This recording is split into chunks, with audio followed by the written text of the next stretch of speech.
ভাবতে পারেন, যে ছেলেটি ছোটবেলায় অন্যায় একদম সহ্য করতে পারত না, সেই ছেলেই একদিন হয়ে উঠবে ব্রিটিশ সাম্রাজ্যের সবচেয়ে বড় চ্যালেঞ্জ, নেতাজি সুভাষচন্দ্র বসু।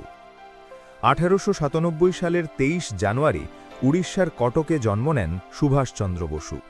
এক শিক্ষিত ও সংস্কৃতিমনা পরিবারে বড় হয়ে ওঠা সুভাষ ছোটবেলা থেকেই ছিলেন শান্ত, গভীর চিন্তাশীল এবং আত্মসম্মানবোধে দৃঢ়।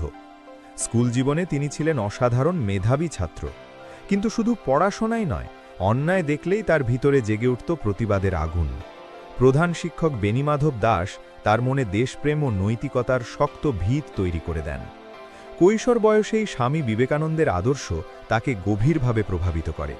সুভাষ বুঝতে শেখেন, জীবনের প্রকৃত লক্ষ্য শুধু নিজের সাফল্য নয়, দেশের সেবা এবং মানুষের জন্য আত্মত্যাগ। এরপর তিনি কলকাতার প্রেসিডেন্সি কলেজে ভর্তি হন। সেখানে এক ইংরেজ অধ্যাপক ভারতীয় ছাত্রদের অপমান করলে সুভাষ প্রতিবাদের সামনে দাঁড়ান। এই সাহসী প্রতিবাদের ফল কলেজ থেকে বহিষ্কার।